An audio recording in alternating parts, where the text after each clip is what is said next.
ಕಾಂಗ್ರೆಸ್ ಪಕ್ಷ ನಮ್ಮ ಯಾವುದೇ ಬೇಡಿಕೆಯನ್ನ ಈಡೇರಿಸಿಲ್ಲ. ಈ ಚುನಾವಣೆಯಲ್ಲಿ ಗೆಲ್ಲೋದಲ್ಲ, ಕಾಂಗ್ರೆಸ್ ಪಕ್ಷನ ಸೋಲಿಸಿದ್ರೆ ಮಾತ್ರ. 500 ರೂಪಾಯಿ ಬಿರಿಯಾನಿಗೆ ಸೇಲ್ ಆಗ್ಬಿಡುತ್ತಾ ವೋಟ್ ಹಾಕಿದ್ರೆ? ಇದು ನಮ್ಮ ಘನತೆಯ ಪ್ರಶ್ನೆ. ಇದು ಕಾಂಗ್ರೆಸ್ ವಿರುದ್ಧ ಇದ್ದಾರೆ. ಈ ಬಾರಿ ನಮಗೆ ಕೊಡಬೇಕಾಗಿತ್ತು ಪಕ್ಷ. ಡೇ ಒನ್ ನಲ್ಲಿದ್ದಂತ ಆಕ್ರೋಶ ಈಗ ಕಾಣಿಸ್ತಾ ಇಲ್ಲ. ಕಾಂಗ್ರೆಸ್ ಪಕ್ಷ ಅವ್ರ ಜೊತೆ ಬ್ಲಾಕ್ ಮೇಲ್ ಮಾಡ್ತಾ ಇದೆ. ಜನ ಮಿಡಿತ ಆಗಿರೋದು ಮತದಾರರಿಂದ. ಮತದಾರರೇ ಪ್ರಭು ಇಲ್ಲಿ. ಪ್ರತಿಯೊಬ್ಬರು ಕಾಂಗ್ರೆಸ್ ವಿರುದ್ಧ ಮತ ಚಲಾವಣೆ ಮಾಡಬೇಕು. ನಾವು ಸಿಟ್ಟು ಬಂದಿದೆ. ಈಗ ಅಡ್ಜಸ್ಟ್ಮೆಂಟ್ ಈಗಿಲ್ಲ. ದಾವಣಗೆರೆ ಮುಸ್ಲಿಮರ ಮತ ಮಾರಾಟಕ್ಕಿದೆಯಾ? ಯಾವುದೇ ಕಾರಣಕ್ಕೂ ದಾವಣಗೆರೆ ಮುಸ್ಲಿಂ ಮತ ಮಾರಾಟಕ್ಕಿಲ್ಲ. ಈ ಕಾರ್ಯಕ್ರಮದ ಪ್ರಾಯೋಜಕರು ವಿನಯ್ ಕುಮಾರ್ ತರೀಕೆರೆ, ಮಹಾಪ್ರಧಾನ ಕಾರ್ಯದರ್ಶಿ, ಬೆಂಗಳೂರು ಕೇಂದ್ರ ಲೋಕಸಭಾ ಕ್ಷೇತ್ರ, ಯುವ ಜನತಾ ದಳ. ಅಭಯಾನಲ್ಲಿ ಇವತ್ತಿನ ಗೋಲ್ಡ್ ಪ್ರೈಸ್ ಚೆಕ್ ಮಾಡಿದ್ಯಾ? ಇಲ್ಲ.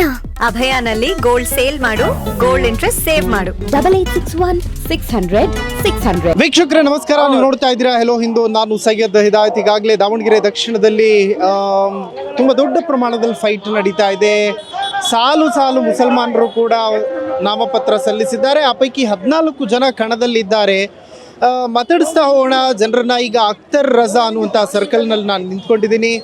ಏನಿದೆ ಅವರ ಅಭಿಪ್ರಾಯ, ಏನಂತಾರೆ ಜನ ಅಂತ ಮಾತಾಡಿಸ್ತಾ ಹೋಗೋಣ. ಯಾಕೆ ಇಷ್ಟೊಂದು ಪೈಪೋಟಿ ಇದೆ? ಏನು ವಿಚಾರ, ಏನಾಗ್ತಿದೆ ದಾವಣಗೆರೆ ದಕ್ಷಿಣದಲ್ಲಿ?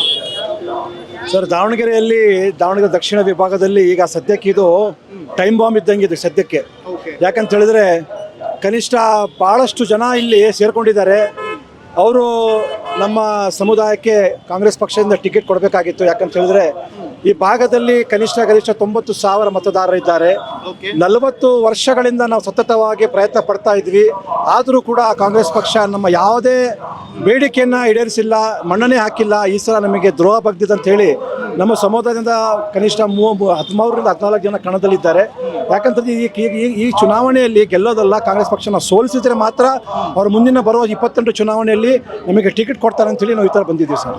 ಬಟ್ ತುಂಬಾ ಜನ ಮುಸಲ್ಮಾನರು ಕನ್ವೆ ಆದಂಗೆ ಕಾಣಿಸ್ತಾ ಇದೆ. ಯಾಕೆ ಅಂತಂದ್ರೆ ಗ್ರೌಂಡ್ ಅಲ್ಲಿ ನಾವು ಕಾಂಗ್ರೆಸ್ಗೆ ಸಪೋರ್ಟ್ ಮಾಡ್ತೀವಿ ಅನ್ನುವಂಥ ಅವರ ಸಂಖ್ಯೆ ಜಾಸ್ತಿ ಆಗ್ತಾ ಇದೆ ದಿನ ಕಳೆದಂತೆ. ಎಲ್ಲ ಸಮುದಾಯದಲ್ಲಿ 2 ಬಣಗಳಿರ್ತವೆ. ಒಂದು ಆಪೋಸಿಟ್ ಇರುತ್ತೆ, ಒಂದು ರೂಲಿಂಗ್ ಇರುತ್ತೆ. ಈಗ ರೂಲಿಂಗ್ ಅವ್ರದ್ದು ಪರ್ಸೆಂಟೇಜ್ ಜಾಸ್ತಿ ಇದೆ. 70% ಜನ ಕಾಂಗ್ರೆಸ್ ವಿರುದ್ಧ ಇದ್ದಾರೆ. ಆದರೆ ಯಾರು ಹುದ್ದೆಯಲ್ಲಿದ್ದಾರೆ, ಯಾರು ಕಾಂಗ್ರೆಸ್ ಜೊತೆ ಕೆಲಸ ಮಾಡ್ತಾ ಇದ್ದಾರೆ, ಯಾರು ಕಾರ್ಯಕರ್ತರು, ಅವರು ಅಷ್ಟೇ ಹೇಳ್ತಾ ಇರೋದು. ಆದರೆ ಇಲ್ಲಿ ಕಾರ್ಯಕರ್ತರಿಗೆ ಅಷ್ಟೇ ಸೀಮಿತವಾಗಿಲ್ಲ ಪಕ್ಷ. ಇಲ್ಲಿ ಕಾರ್ಯಕರ್ತರನ್ನ ಬಿಟ್ಟು ವೋಟರ್ಸ್ ಇದ್ದಾರಲ್ಲ, ಆ್ಯಕ್ಚುಲಿ ಯಾರು ಮತದಾರ ಇದ್ದಾರಲ್ಲ, ಅವರ ಹೃದಯ ಬಡಿತ ನೋಡಿದಾಗ ಏನಾಗುತ್ತೆ, ನಾವು ಕಾಂಗ್ರೆಸ್ ವಿರುದ್ಧ ಕೆಲಸ ಮಾಡಬೇಕು. ಯಾಕಂತ ಹೇಳಿದ್ರೆ ಯಾವುದೇ ಥರದ ಕೆಲಸಗಳು ಇಲ್ಲಿ ಆಗಿಲ್ಲ. 94ರಿಂದ ನಾವಿಲ್ಲಿ ಶಾಮನು ಶಿವಶಂಕರಪ್ಪಾಜಿ ಅವರಿಗೆ ಸತತವಾಗಿ ಪ್ರಚಂಡ ಬಹುಮತದಿಂದ ಗೆಲ್ಲಿಸಿದ್ದೀವಿ. ನಮ್ಮ ಈ ಭಾಗದಲ್ಲಿ ಕನಿಷ್ಠ 7 ಬರ್ತವೆ, ವಾರ್ಡ್ಗಳು ಬರ್ತವೆ. ಇಲ್ಲಿ ಪ್ರತಿ ಬಾರಿಯೂ 40ರಿಂದ 50 ಸಾವಿರ ಪ್ರಚಂಡ ಬಹುಮತ ಸಿಗುತ್ತೆ. ಬೇರೆ ಕಡೆ ಬಿಜೆಪಿಯಲ್ಲಿ ಅವರಿಗೆ ಪೈಪೋಟಿ ಇದ್ರೆ ಈ ಭಾಗದಲ್ಲಿ 1 ವೋಟು ಬಿಜೆಪಿ ಹೋಗೋದಿಲ್ಲ. ಓಕೆ ಸರ್, ತುಂಬಾ ಜನ ಹೇಳ್ತಾ ಇದ್ರು ಮುಸಲ್ಮಾನರನ್ನ ಆರಾಮಾಗಿ ಅವರನ್ನ ಸಲೀಸಾಗಿ ನಾವು ಕನ್ವೆ ಮಾಡಿಸ್ಕೊಬಿಡ್ತೀವಿ, ಅವ್ರು ಮನವೊಲ್ಲದ್ ಬಿಡ್ತಾರೆ.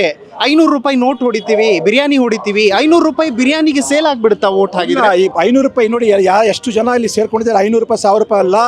ಇದು ನಮ್ಮ ಘನತೆಯ ಪ್ರಶ್ನೆ. ಇದು ನಾವು ಕಾಂಗ್ರೆಸ್ಸಿಗರು, ನಾವು ನಮ್ಮ ಅಪ್ಪ ಅಜ್ಜ ಎಲ್ಲ ಕಾಂಗ್ರೆಸ್ ಅವರಿಗೆ ಮಾಡ್ಕೊಂಡ್ ಬಂದಿರೋದು. ನಾವು 45 ವರ್ಷ ಇದ್ರೂ ಕೂಡ ಸತತವಾಗಿ ಕಾಂಗ್ರೆಸ್ ಪಕ್ಷಕ್ಕೆ ದುಡಿದಿರೋದು ನಾವು ಕಾರ್ಯಕರ್ತರೇ.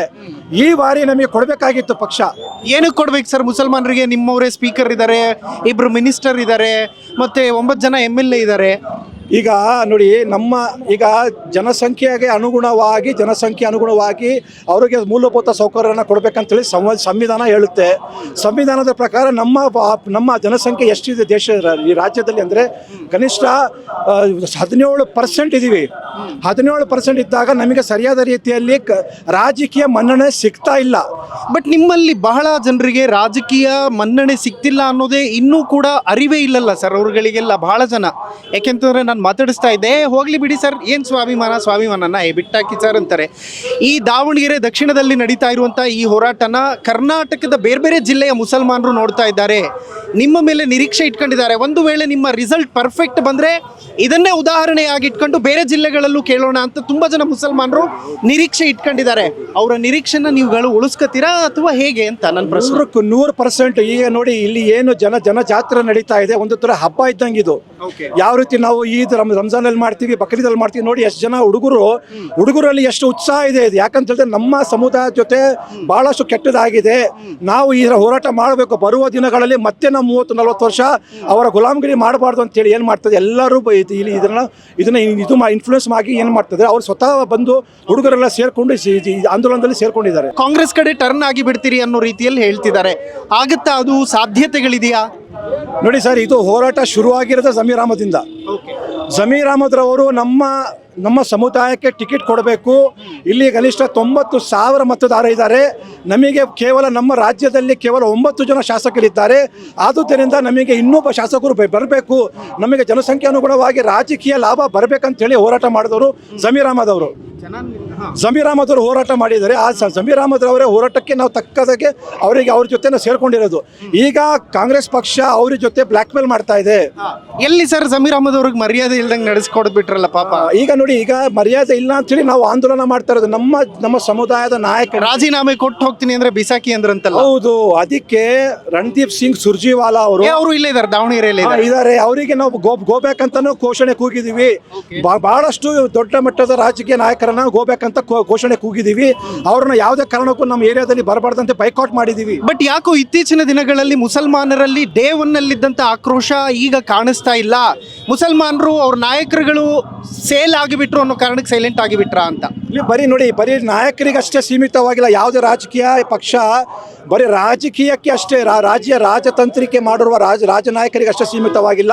ಇಲ್ಲಿ ಜನ ಮಿಡಿತ ಆಗಿರೋದು ಮತದಾರರೇ ಪ್ರಭು. ಇಲ್ಲಿ ಮತದಾರರ ಜನ ಮಿಡಿತ ಏನೇ ಅದು ನೋಡ್ಕೋಬೇಕು. ಪ್ರತಿಯೊಬ್ಬರು ಕಾಂಗ್ರೆಸ್ ವಿರುದ್ಧ ಮತ ಚಲಾವಣೆ ಮಾಡಬೇಕು. ನಮಗೆ ಈ ಭಾಗದಲ್ಲಿ ನಮಗೆ ಮನ್ನಣೆ ಸಿಗಬೇಕು ರಾಜಕೀಯವಾಗಿ ಅಂತ ಹೇಳ್ತಾ ಇದ್ದಾರೆ ಸರ್. ಓಕೆ, ಇಲ್ಲಿ ಮತ್ತೊಬ್ರು ಇದ್ದಾರೆ ಪಾಪ, ಅವರು ಇಂಡಿಪೆಂಡೆಂಟ್ ಆಗಿ ನಿಂತ್ಕೊಂಡಿದ್ದಾರೆ ಅನ್ಸುತ್ತೆ. ಕ್ಯಾಮ್ರಾ ಗುರುತು ಅವರಿಗೆ ಕೊಟ್ಟಿದ್ದಾರೆ. ಏನು ಸರ್, ಯಾಕೆ ನಿಂತ್ಕೊಂಡ್ರಿ? ಎಲ್ಲರೂ ಒಂದು 14-15 ಜನ ನಿಂತ್ಕೊಂಡು ಓಟ್ ಡಿವೈಡ್ ಮಾಡಿಬಿಡ್ತೀರಲ್ಲ ನೀವೆಲ್ಲ, ಯಾರು ಗೆಲ್ಲೋದೇ ಇಲ್ಲ ಅಂತ. ಇಲ್ಲ ಸರ್, ನಾನು ಈ ಕೂಗನ್ನು ಹೋದ ಸಾರಿ ಎಲೆಕ್ಷನ್ನಲ್ಲೇ ನಾನು ಪ್ರಯತ್ನ ಮಾಡಿದ್ದೆ. ನಾನು ಟಿಕೆಟ್ ಕೇಳೋಕ್ಕೆ ನಮ್ಮ ಕಮ್ಯುನಿಟಿಗೆ ಟಿಕೆಟ್ ಸಿಗಲಿ. ಆವಾಗಲೂ 76,000 78,000 ಓಟ್ಗಳಿದ್ವು. ಆವಾಗಲೇ ನಾನು ಪ್ರಯತ್ನ ಮಾಡಿದೆ. ಆವಾಗ ಟಿಕೆಟ್ ಕೊಟ್ಟಿಲ್ಲ. ನಾವೊಂದು ಗ್ರೂಪ್ ಮಾಡ್ಕೊಂಡಿದ್ವಿ, ಮುಸ್ಲಿಂ ಒಕ್ಕೂಟ ಅಂತೇಳಿ. ಆ ಒಕ್ಕೂಟದಿಂದ ಎಲ್ಲರೂ ಸೇರಿ ಕೌಂಟಿಂಗ್ ಮಾಡಿಸಿ ಎಲ್ಲ ನಮ್ಮ ಓಟ್ ಎಷ್ಟಿದೆ ಅಂತ ಯುನೈಟ್ ಮಾಡಿಸಿ ಎಲ್ಲ ಮಾತಾಡಿದ್ವಿ. ಸರ್, ಎಷ್ಟು ಜನ ಇದ್ದಾರೆ ನಿಮ್ಮ ಬೆಂಬಲಕ್ಕೆ ಎಷ್ಟು ಜನ ನಿಂತಿದ್ದಾರೆ ನಿಮ್ಮ ಜೊತೆ? ಇವಾಗಿಂದ ನಾನು ಹೋಗಿ ಸರ್ ಹೇಳಕತ್ತೀನಿ. ಈಗ ಪ್ರೆಸೆಂಟ್ ಈಗ ಇದಾರೆ ಸರ್. ಅದು ತೋರ್ಸ್ಕೊಳಕ್ ಬರಲ್ಲ. ಯಾಕಂದ್ರೆ ತೋರ್ಸ್ಕೊಂಡ್ಬಿಟ್ರೆ ವ್ಯಾಪಾರ ಮಾಡಕ್ ಈಸಿ ಆಗುತ್ತೆ. ವ್ಯಾಪಾರ ಮಾಡ್ತಾರ ಸರ್? ಈಗ ವ್ಯಾಪಾರ ದುಡ್ಡಿಂದಾನೇ ಅಂತಲ್ಲ, ಸೆಂಟಿಮೆಂಟಲ್ ವ್ಯಾಪಾರನೂ ಇರ್ತವೆ. ದುಡ್ಡಿಂದ ಅಂತಾನೆ ಹಾಕ್ಬೇಕಂತ ಇಲ್ಲ. ಸ್ವಲ್ಪ ಜನ ದುಡ್ಡಿಂದ ಹಾಕ್ತಾರೆ, ಸ್ವಲ್ಪ ಜನ ಸೆಂಟಿಮೆಂಟಲ್ ಬ್ಲಾಕ್ ಮೇಲೆ ಹಾಕ್ತಾರೆ. ಅವ್ನು ಬೇಕಾಗಿರುತ್ತೆ, ಅವ್ನು ಯಾವಾಗಲೂ ಕೆಲ್ಸಕ್ಕೆ ಬಂದಿರ್ತಾನೆ, ಅವ್ನು ಯಾವ್ದು ಒಳ್ಳೆ ಕಟ್ಟದಲ್ಲಿ ಬಂದಿರ್ತಾನೆ, ಹಂಗೂ ಇರ್ತಾವೆ ಸರ್. ಬಟ್ ಈ ಬಾರಿ ಈ ಹೋರಾಟ ಇದೆಯಲ್ಲ, ಇದು ಕಾಂಗ್ರೆಸ್ ಮುಸಲ್ಮಾನರಿಗೆ ಮಾಡಿದ ಅವಮಾನ ಅನ್ನೋ ಕಾರಣಕ್ಕಾಗಿ ನಡೀತಾ ಇರುವ ಹೋರಾಟನ, ಅಥವಾ ಮುಸಲ್ಮಾನರಿಗೆ ರಾಜಕೀಯ ಪ್ರಾತಿನಿಧ್ಯ ಸಿಗಬೇಕು ಅನ್ನುವಂಥ ನಿಟ್ಟಿನಲ್ಲಿ ನಡೀತಾ ಇರುವಂತಹ ಹೋರಾಟನ ಹೇಗೆ ಕನ್ಸಿಡರ್ ಮಾಡ್ಬೇಕು ರಾಜ್ಯದ ಜನ? ಇದನ್ನ ರಾಜಕೀಯ ಪ್ರಾತಿನಿಧ್ಯ ಸಿಗಬೇಕು ಅಂತ ಸತತ ಹೋರಾಡ್ತಿದ್ದೀವಿ. ಆದರೂ ಅಡ್ಜಸ್ಟ್ ಮಾಡ್ಕೊಂಡು ಹೋಗ್ತಾ ಇದ್ವಿ.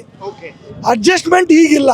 ಈಗ ಯಾಕಿಲ್ಲ ಅಂದರೆ ನಮ್ಮ ವೋಟ್ ಬ್ಯಾಂಕಿಂದಾನೆ 88% ನಾವು ಪೋಲಿಂಗ್ ಮಾಡಿಸಿ ಲಾಸ್ಟ್ ಸಲ ಸರ್ಕಾರ ಬರೋದ್ರಲ್ಲಿ ನಾವು ಸಹಯೋಗ ಆಗಿ ಆದ್ರೂ ನಮಗೆ ಇರ್ರೆಕಗ್ನೈಸ್ ಮಾಡ್ತಾರೆ ಅಂದಾಗ ನಾವು ಸಿಟ್ಟು ಕೊಬ್ಬು ಬಂದಿದೆ. ಈಗ 2028ರಲ್ಲಿ ಕೊಡ್ತಾರಂತೆ ಟಿಕೆಟ್. ಈಗ ಸುಮ್ಮನೆ ಆಗ್ಬಿಡಿ ಅಲ್ಲ. ಅದು CM ಅವ್ರು ಹೇಳಿದ್ರ? CM ಅವರು ಮಾತಾಡೋದು ಬೇಕಾಗಿಲ್ಲ. ಓರಲ್ಲಿ ಅವರು ಸೋಷಿಯಲ್ ಮೀಡಿಯಾದಲ್ಲ, ಓಪನ್ ಮೀಡಿಯಾದಲ್ಲಿ ಬಂದು ಡೈರೆಕ್ಟಾಗಿ ಹೇಳ್ರಿ, ಕೊಟ್ಟೆ ಬರೋ ಎಲೆಕ್ಷನಿಗೆ ಆರ್ಗ್ಯುಮೆಂಟೇ ಇಲ್ಲ. ಮುಸಲ್ಮಾನಿಗೆ ಟಿಕೆಟ್ ಕೊಟ್ಟೆ ಅಂದರೆ ಇವರೆಲ್ಲರೂ ಇಂಡಿಪೆಂಡೆಂಟ್ ಮೀಟಿಂಗ್ ಮಾಡಿ ನೋಡ್ತಾರೆ. ಈಗ ಭಾಳ ಮುಂದೆ ಬಂದುಬಿಟ್ಟಿದ್ದೀವಿ, ಹೊರಗೆ ವಾಪಸ್ ಬರೋಕ್ಕೆ ಸಾಧ್ಯತೆ ಇಲ್ಲ. ಆ ಸ್ಟೇಜಿಗೆ ಬಂದಿದ್ದೀವಿ. ಆದ್ರೂ ಯೋಚನೆ ಮಾಡಿ ನೋಡ್ತೀವಿ. ಬಟ್ ಒಂದು ವೇಳೆ ಸರ್, ನಾನೊಂದು ಪೋಸ್ಟ್ ಓದ್ತಾ ಇದ್ದೆ, ಯಾರೋ ಒಬ್ಬ ಮುಸ್ಲಿಂ ಹುಡುಗ ಬರ್ಕೊಂಡಿದ್ದು, ಒಂದು ವೇಳೆ ಈ ಹೋರಾಟದಲ್ಲಿ ಮುಸಲ್ಮಾನರು ಏನಾದರೂ ಸೋತು ಬಿಟ್ರೆ ದಾವಣಗೆರೆ ಮುಸಲ್ಮಾನರ ಮೇಲೆ ಬೇರೆ ಜಿಲ್ಲೆಯ ಮುಸಲ್ಮಾನರು ಇಟ್ಕೊಂಡಿರುವಂಥ ನಿರೀಕ್ಷೆ ಹುಸಿಯಾಗಿ ಬಿಡುತ್ತೆ, ನಂಬಿಕೆಯನ್ನು ಕಳ್ಕೊಬಿಡ್ತಾರೆ ಅನ್ನೋ ಥರದ್ದಿದೆ. ಅದು ಎಲ್ಲವೂ ಅಲ್ಲೊಂದು ಕಡೆ ನಿಜಾಂಶವಾಗಿದೆ. ಯಾಕಂದರೆ ಈ ರೇಂಜಿಗೆ ತಪ್ಪು ಮೇಲೆ ತಪ್ಪು ಆಗ್ತಾ ಹೋಗಿದೆ ಆ ಕಡೆಯಿಂದ. ಒಂದೇ ತಪ್ಪು ಅಂದರೆ ಮಣ್ಣು ಹಾಕ್ಬೋದಿತ್ತು, ಇನ್ನೊಂದು ತಪ್ಪು ಆದರೆ ಬಟ್ಟೆ ಹಾಕ್ಬೋದಿತ್ತು. ಇದು ತಪ್ಪು ಮೇಲೆ ತಪ್ಪು. ಮೊದಲು ಮಲ್ಲಣ್ಣವ್ರು ತಪ್ಪು ಮಾಡ್ತಾರೆ, ಅದಾದಮೇಲೆ ಇನ್ನೊಂದು ತಪ್ಪು ಮಾಡ್ತಾರೆ, ಇದಾದಮೇಲೆ ಅಲ್ಲಿ ಬಂದವ್ರು ತಪ್ಪು ಮಾಡ್ತಾರೆ. ನಾಲ್ಪಾಡೋರು ಮೊನ್ನೆ ಒಂದು ರಾಂಗ್ ಸ್ಟೇಟ್ಮೆಂಟ್ ಕೊಟ್ಟು ನಮ್ಮ ಜನರಿಗೆ ಸೆಂಟಿಮೆಂಟ್ ಆಗಂಗೆ ಮಾಡಿಬಿಟ್ರು, ಹರ್ಟ್ ಆಗಂಗೆ ಮಾಡಿಬಿಟ್ರು. ಏನು ಹೇಳಿದ್ರು ಹೇಳಿ? ಹೇಳಿದ್ರಲ್ಲ ಸರ್ ನಿಮಗೆ, ಮತ್ತು ನಾನು ನನ್ನ ಬಾಯಿಂದ ಹೇಳಬೇಕಾಗಿಲ್ಲ, ಊರಿಗೆಲ್ಲ ಗೊತ್ತಾಗಿದೆ. ನಾವು ಎಲ್ಲ ಟೋಪಿ ಗಡ್ಡ ಹಾಕಿರೋ ಮುಸಲ್ಮಾನ್ನಲ್ಲ, ಅವನು ಕ್ಯಾರೆಕ್ಟರ್ ನೇಚರ್ ನೋಡಬೇಕಾಗತ್ತೆ ಅಂತ ಹೇಳ್ರು ಅವರು. ನಾವು ಈಗ ನಮ್ಮ ಮೋದಿ ಅವರೇ ಹೇಳಕತ್ತಾರೆ ಅವ್ರಿಗೆ ವೇಷಭೂಷೆಯಿಂದ ಗುರುತಿಸಿ ಅಂತ ಹೇಳಕತ್ತಾರೆ. ಈಗ ಟೋಪಿ ಗಡ್ಡ ಹಾಕಿದ್ರೆ ನೀವು ಮುಸಲ್ಮಾನ್ ಅಂದಿದ್ರೆ ಬೇರೆ ಏನು ಅನ್ಬೇಕು? ಟೋಪಿ ಗಡ್ಡ ಹಾಕಕತ್ತಾನಂದ್ರೆ ಒಂದು 0.5% ಆದರೂ ಸೂಕ್ಷ್ಮದಿಂದ ಕಾಂಪ್ರಮೈಸ್ ಮಾಡಿದ್ದಾನೆ ಲೈಫಲ್ಲಿ ಅಂತ ಅರ್ಥ. ಅದು ನೀವೆಲ್ಲರೂ ಕೂಡ ಕಾಂಗ್ರೆಸ್ ಸಪೋರ್ಟ್ ಮಾಡಿರ್ತಿದ್ರೆ ನೀವು ಮುಸಲ್ಮಾನರಾಗ್ಬಿಡ್ತೀರಿ. ಪತ್ತೆ ಆಡೋದು ಮಾಡಲ್ಲ ಅವ್ನು. ಅಟ್ಲೀಸ್ಟ್ ಗಡ್ಡ ಟೋಪಿ ಹಾಕಿದ್ದಾನೆ ಅಂದ್ರೆ ಅಟ್ಲೀಸ್ಟ್ ಈ sacrificed more than 50% of bad things, then only ಈ ವಿಲ್ ಬಿ ಎ ಟೋಪಿ ಗಡ್ಡ. ಅವನಿಗೆ ಹೇಳ್ಬಾರ್ದು, ಅದು ಅವನಿಗೆ ನಾವು ಪ್ರಪೋರ್ಟ್ ಮಾಡಬೇಕು, ಮೋಟಿವೇಟ್ ಮಾಡಬೇಕು. ಗಡ್ಡ ಟೋಪಿ ಹಾಕ್ದವನಿಗೆ ಅವನಿಗೆ ಕ್ರಿಟಿಸೈಸ್ ಮಾಡಬಾರ್ದು. ಮತ್ತು ಭಾಳ ಜನ ಫಾಲೋ ಮಾಡ್ತಾರೆ ಸರ್, ಮೌಲ್ವಿಗಳಂದ್ರೆ ಉಲಮಾಗಳಂದ್ರೆ ಕಾಮಿಡಿ ಅಲ್ಲ ಅಲ್ವಾ? ಉಲ್ಮಾಗ್ ಹೇಳಿದ್ದಕ್ಕೆ ಅಲ್ಲಿಂದ ಡೈರೆಕ್ಟ್ ತೆಗ್ದಿತ್ತು. ಉಲ್ಮಾಗ್ ನೆಗ್ಲೆಕ್ಟ್ ಮಾಡಿದ್ರಲ್ಲ ಅವಾಗ, ಯಾಕಂದ್ರೆ ನಮ್ಮ ಧರ್ಮ ಗುರುಗಳು ಅಂದಮೇಲೆ ಅವರೇ ಮೋಸ್ಟ್ ಇಂಪಾರ್ಟೆಂಟು. ಪ್ರಥಮ ಪ್ರಜೆ ಅಂತ ನೀವ್ ಹೆಂಗೆ ಹೇಳ್ಕೊಳ್ತಿರೋ, ನಮಗೆ ಅವರೇ ಪ್ರಥಮ ಪ್ರಜೆ. ಅವರಿಗೆ ನೆಗ್ಲೆಕ್ಟ್ ಮಾಡಿದಾರೆ ಅಂದಮೇಲೆ ಮತ್ತೆ ನಾನು ಉಳಿತು. ಅದಾದ ನಂತರ ನಾವು ಕಾಯ್ದಂತೀವಿ ನಮ್ಮ ಸೀನಿಯರ್ಸ್ ಲೀಡರ್ಗಳನ್ನ. ಅವರು ನೆಗ್ಲೆಕ್ಟ್ ಮಾಡಿಬಿಟ್ರು. ಮಾಡಿದಾಗ ನಮಗೆ ಎಲ್ಲಿ ಮತ್ತೆ ರೆಸ್ಪಾನ್ಸ್ ಸಿಗುತ್ತೆ? ಎಲ್ಲೂ ರೆಸ್ಪಾನ್ಸ್ ಸಿಗಲ್ಲ ಅಂತ ಗೊತ್ತಾಯ್ತು. ಅದಕ್ಕೆ ಇದು ಎಲ್ಲ ಎಷ್ಟು ಸಲ ಪುಟ್ಟಿಗೆ ಹೋಗ್ತಿದ್ರು, ಮತ್ತು ಲಾಸ್ಟಿಗೆ ಅವ್ರ ಮನೆಗೆ ಗೇಟ್ ತಪ್ಪಲ್ಲ. ಅದಕ್ಕೆ better we take another decision. But ನೀವೆಲ್ಲರೂ ಇಂಡಿಪೆಂಡೆಂಟ್ ಆಗಿ ನಿಂತಿರೋದ್ರಿಂದ ಇದೆಲ್ಲೋ ಬಿಜೆಪಿಗೆ ಲಾಭ ಆಗಿಬಿಡುತ್ತಂತೆ, ಹಾಗಾಗಿ ನಿಮ್ಗಳಿಗೆ ವೋಟೇ ಹಾಕಬೇಡಿ ಅಂತ CM ಹೇಳ್ಬಿಟ್ಟು ಹೋಗಿದ್ದಾರೆ. ಸರ್ ನಾವು ಈಗ ಆಗುತ್ತೆ ಅಂತಾನೆ ಕಾಂಗ್ರೆಸ್ಸಿಂದ ಟಿಕೆಟ್ ಕೊಡ್ರಿ ಅಂತ ಇರೋದು. ನಾವು ಇಂಡಿಪೆಂಡೆಂಟ್ಲಿ ಫುಲ್ ಒಂದು ಕಡೆ ವೋಟ್ ಹಾಕಿಸ್ಕೊಂಡ್ರು, ಅವ್ರು ಒಂದು ಕಡೆ ವೋಟ್ ಹಾಕಿಸ್ಕೊಂಡ್ರೆ ನಾವು ಡಿವೈಡೆಡ್ ಬೈ 3 ಇರೋದಲ್ಲ ಸರ್, 1:3 ಇರೋದು ನಾವು. ಅದಕ್ಕಾಗಿ 5 ದಿನ ಇದ್ದಾರೆ CM ಪಾಪ. ನಮ್ಮ ಓಟ್ಗಳು ನಮ್ಮನ್ನು ಅವ್ರು ಇದ್ದಾರೆ. ಬಟ್ ನಾವು ಸ್ವಲ್ಪ ನಿಮ್ಮ ಓಟನ್ನು ನಂಬಬೇಕಾಗುತ್ತೆ. ಈಗ ಈ ಎಲೆಕ್ಷನ್ನಲ್ಲಿ ಕಾಂಗ್ರೆಸ್ಸಿಗೆ ಟಿಕೆಟ್ ಕೊಟ್ಟರೆ ನಮ್ಮ ಮುಸಲ್ಮಾನರಿಗೆ ರಿಸರ್ವ್ ಅಂತ ಒಂದು ಬ್ಯಾಂಕ್ ಇರುತ್ತೆ, 15 to 20% ರಿಸರ್ವ್ ಬ್ಯಾಂಕ್. ಜಾತಿ ಗಣನೆ, ಜಾತಿ ಮೇಲೆ ಡೈವರ್ಟ್ ಆಗುವಂಥ ಓಟ್ ಇರಲಿ, ಅದು ಇದಿದೆ. ಅದು ನ್ಯಾಷನಲ್ ಈ ಎಲ್ಲಲ್ಲಿ ಸ್ವಲ್ಪ ಕೋಮುವಾದಿಗಳಾದರೆ ಸೆಕ್ಯುಲರ್ ಜನರಕ್ಕಿಂತ ಈ ದೇಶ ನಡೀತಾ ಇದೆ. ಎಲ್ಲರೂ ಕೋಮುವಾದಿ ಆಗ್ಬಿಟ್ರೆ ದೇಶನೇ ನಡೆಯಲ್ಲ, ಎಲ್ಲ ಬರ್ನಾಗ್ಬಿಡುತ್ತೆ. ಬಟ್ ನಿಮ್ಮದೇ ಆದಂತಹ ಒಂದು ಪರ್ಟಿಕ್ಯುಲರ್ ರಾಜಕೀಯ ಪಕ್ಷ ಅಥವಾ ರಾಜಕೀಯ ಆಲೋಚನೆಗಳು ವ್ಯಕ್ತಿಗತವಾಗಿ ಥಿಂಕ್ ಮಾಡುವಂಥ ಮೈಂಡ್ಸೆಟ್ ಯಾಕೆ ಜನರಲ್ಲಿ ಇಲ್ಲ? ಅವ್ನು ಯಾರೋ ಮುಖಂಡ ಹೇಳ್ತಾನಂತೆ, ಅವ್ನು ಯಾರೋ ಇನ್ನೊಬ್ಬ ಹೇಳ್ತಾನಂತೆ, ಪಾಪ ಇವ್ರ ಹೋರಾಟದ ಲಾಭನ ಅವ್ನು ಯಾರೋ ಪಡ್ಕೊಳ್ತಾನೆ. ಒಳ್ಳೆ ಮಾತನ್ನು ಕೇಳಿದ್ದೀರಾ. ಇವಾಗ ಕಡ್ಡಿ ಹಚ್ಚಿದೆ, ಇವಾಗ ಏನಾದರೂ ಆಗಬಹುದು. ಯಾರು ಯಾವ ಪಾರ್ಟಿ, ಯಾಕಂದರೆ ಒಂಥರ ಮನೆ ಪಾರ್ಟಿ ಅನ್ನಂಗಿತ್ತು ಇಂದಿರಾ ಗಾಂಧಿಯಿಂದನೂ ನಮ್ಮ ಕಾಂಗ್ರೆಸ್. ಇವಾಗ ಈ ರೀತಿ ಆಗಿದೆ ಅಲ್ಲ, ನಮ್ಮ ಒಂದೇ ಊರಲ್ಲಿ ಆಗಿರ್ತಿದ್ರೇನು ನಾವು ಟೆನ್ಷನ್ ತೊಗೊಳ್ತಿರ್ಲಿಲ್ಲ. ಈಗ ಪೂರ್ತಿ ಸ್ಟೇಟಲ್ಲಿ ಆಗಿದೆ ಇದು. ಈ ಸ್ಟೇಟಲ್ಲಿ ಆದಾಗ ಎಲ್ಲರೂ ಈಗ ಇನ್ಮೇಲೆ ಈ ಎಲೆಕ್ಷನ್ ಮುಗಿದ ನಂತರ ಎಲ್ಲ ಮುಸ್ಲಿಂ ಗಣ್ಯರು, ಎಲ್ಲ ನಮಗೆ ಅಹಿಂದ ವರ್ಗದವರು ಎಲ್ಲರೂ ಇದ್ಮೇಲೆ ಮೀಟಿಂಗ್ ಮಾಡ್ತಾರೆ. ಅದಕ್ಕೇನಾದ್ರು ದಾರಿಗಳು ಬರ್ಬೋದು. ಅಲ್ಲ ಸರ್, ಜಾಸ್ತಿ ಸಂಖ್ಯೆ ಇರುವಂಥ ಮುಸಲ್ಮಾನ್ ಕ್ಷೇತ್ರದಲ್ಲೇ ಹೀಗಾದರೆ ಬೇರೆ ಕ್ಷೇತ್ರಗಳ ಕಥೆ ಏನು ನಿಮ್ಮದು ಅಂತ? ಅದೇ ರಾಜಶಾಹಿ ತೋರ್ಸಕ್ಕೆ ಬಂದ್ರಲ್ಲ ಸರ್, ಅದು ರಾಜಶಾಹಿ, ಅದು ದುಡ್ಡಿನ ದರ್ಪ. ಆ ದುಡ್ಡಿನ ದರ್ಪದಲ್ಲಿ ಅದು ಡೈವರ್ಷನ್ ಕ್ಯಾಲ್ಕುಲೇಷನ್ ಬೈಯಿಂಗ್ ಆಗ್ಬಿಡ್ತದು. ನಮಗೆ ಅನ್ಸಿರೋದ್ ಮಟ್ಟಿಗೆ ಅದು ನಿಜಾಂಶ ಏನಿದೆ ಸ್ಟೇಟ್ನವರೇ ಹೇಳಬೇಕು. ನಮಗೆ ಅನ್ಸಿದೆ ಇಷ್ಟೇ. ದಾವಣಗೆರೆ ಮುಸ್ಲಿಮರ ಮತ ಮಾರಾಟಕ್ಕಿದೆಯಾ? ಯಾವುದೇ ಕಾರಣಕ್ಕೂ ದಾವಣಗೆರೆ ಮುಸ್ಲಿಂ ಮತ ಮಾರಾಟಕ್ಕಿಲ್ಲ. ಆ ಜನ ವೋಟ್ ಹಾಕ್ತಿದ್ದೆ ಕಾಂಗ್ರೆಸ್ಸಿಗಲ್ಲ ಸರ್. ಪೇಮೆಂಟು ಬಂದರೆ ಏನು ತಪ್ಪಿತ್ತು? ಅಡ್ಜಸ್ಟ್ಮೆಂಟ್ ಬಂದರು. ಈಗ ಆಲ್ಟರ್ನೇಟ್ಸ್ ಇದಾವಲ್ಲ, ಅಂದರೆ ನಮ್ಮ ಲೀಡರ್ಗಳಿಗೆ ಅವ್ರು ಆಡ್ಸ್ಕೊಳಕತ್ತಾರೆ. ನನ್ನ ಫೇಸ್ ವ್ಯಾಲ್ಯೂ ಮೇಲೆ ನನಗೆ ಬೀಳ್ತಾ ಐತಿ, ಇನ್ನೊಬ್ರು ಫೇಸ್ ವ್ಯಾಲ್ಯೂ ಮೇಲೆ ಅವ್ರಿಗೆ ಬೀಳ್ತಾ ಐತಿ, ಇನ್ನೊಂದು ಪಾರ್ಟಿ ಫೇಸ್ ವ್ಯಾಲ್ಯೂ ಮೇಲೆ ಅವ್ರಿಗೆ ಬೀಳ್ತಾ ಐತಿ. ಬಟ್ ಕಾಂಗ್ರೆಸ್ ಸೋಲ್ಬೇಕಷ್ಟೇ ಉದ್ದೇಶ. ಸೋತ್ರೆ ಅವ್ರಿಗೆ ಪಾಠ ಕಲಿತಲ್ಲ. ಅವ್ರಿಗೆ ಒಂದ್ಸಲ ಪಾಠ ಸಿಕ್ಕರೆ ಇನ್ನೊಂದ್ಸಲ ನಮ್ಮ ಸ್ಟೇಟ್ನಲ್ಲಿ ರೆಕಗ್ನೈಸ್ ಮಾಡಲ್ಲ. ಈಗ ನಮ್ಮದು ಮೊದಲೇ 16-17 MLAs ಇರ್ತಿದ್ವು, ಈಗ 9ಕ್ಕೆ ಬಂದು ನಿಂತಿದೆ, ಮೈನಸ್ ಆಗ್ತಾ ಬಂದಿದೆ. ಇವಾಗ ಇದು ಟಾಪ್ ಅಪ್ ಇಂದ ಏನಾರ ಬಂದು ಮತ್ತೆ 15-17-20 ಎಲ್ಲಿ ಸರ್? ನಜೀರ್ ಸಾಬ್ರಂತ ಶಾಸಕರು ಇಲ್ಲ, ಜಾಫರ್ ಶರೀಫ್ ಅಂತವ್ರು ಇಲ್ಲ. ನಾಯಕತ್ವದ ಕೊರತೆ ಭಾಳ ಇದೆ ಮುಸ್ಲಿಂ ಸಮುದಾಯಕ್ಕೆ. ನಿಮ್ಮಲ್ಲಿರುವಂತಹ ನಾಯಕರುಗಳು ಯಾರು ಸರಿ ಇಲ್ಲ ಅನ್ನೋದು ಕೆಲವೊಂದು ಮಾತುಗಳಿದೆ. ಒಳ್ಳೆ ಲೀಡರ್ಸೇ ಸರ್ ಇವರು. ಜಮೀರ್ ಅಹಮದ್ ಸಾಬ್ರು ಡೈನಾಮಿಕ್ ನಂಬರ್ 1 ಲೀಡರ್. ಅದಾದ ನಂತರ ಇನ್ನೂ ಎಷ್ಟು ಲೀಡರ್ಸ್ ಅದಾರಲ್ಲ, ನಮ್ಮ ರಿಜ್ವಾನ್ ಅರ್ಷದ್ ಆಗಲಿ, ಸಲೀಂ ಅಹಮದ್ ಆಗಲಿ, NA ಹ್ಯಾರಿಸ್ ಆಗಲಿ, UT ಖಾದರ್, ಎಂಥ ಜೆಂಟಲ್ಮೆನ್. ಇನ್ನೂ ಎಂಥ ಲೀಡರ್ಸ್ ಬೇಕು ಇದ್ದಾರೆ. ಕೊರತೆ ಲ್ಯಾಕ್ ಆಫ್ ಕೌಂಟ್ಸ್ ಇದೆ. ಕಡಿಮೆ ಇದೆ ಅಷ್ಟೇ. ಕೆಟ್ಟವ್ರಂತಲ್ಲ, ಎಷ್ಟಂತ ಅವ್ರು ಸರ್ವೈವ್ ಮಾಡ್ತಾರೆ, ಎಷ್ಟಂತ ಅವರು ಗ್ರಾಬ್ ಮಾಡ್ತಾರೆ ಇದಾರೆ. ಇನ್ನೂ ಸ್ವಲ್ಪ ಬೆಳಿಬೇಕು, ಅದು ಬೆಳಿಲಿ ಅಂತ ಪ್ರಯತ್ನ ಮಾಡಕತ್ತೀವಿ ನಾವು ಅಷ್ಟೇ. ಮನ್ಸೂರ್ ಭಾಯ್ ಹೇಳ್ರಿ ಸರ್, ಯಾರು ಗೆಲ್ತಾರೆ? ನಮ್ ಕ್ಯಾಮ್ರಾ ಗೆಲ್ಲುತ್ತೆ ಸರ್. ಕ್ಯಾಮ್ರಾ ಗೆಲ್ಲುತ್ತೆ. ಯಾಕೆ ಕಾಂಗ್ರೆಸ್ಗೆ ಓಟ್ ಹಾಕಲ್ರಿ? ಈ ಸರಿ ಹಾಕಲ್ಲ ಸರ್. ಮನ್ಸೂರ್ ಭಾಯ್ ಅದೇ ಅವ್ರವರಿಗೆ ಕೊಡ್ತಾ ಇದಾರೆ ಅವರು. ಈ ಸರಿ ನಮ್ಮ ಅಣ್ಣ ಅವರಿಗೆ ಕೊಡ್ತೀವಿ. ಓಕೆ, ನೀವು ಹೆಂಗೆ ಯುವಕರಿಗೆ ಹೆಂಗೆ ಹೇಳ್ತೀರಿ? ನಾವು ಅದೇ ಪರಿಚಯ ಮಾಡ್ತಾ ಇದೀವಿ ಸರ್ ಎಲ್ಲರಿಗೆ. ಮನ್ಸೂರ್ ಭಾಯ್ ಯಾರು ಗೆಲ್ತಾರೆ?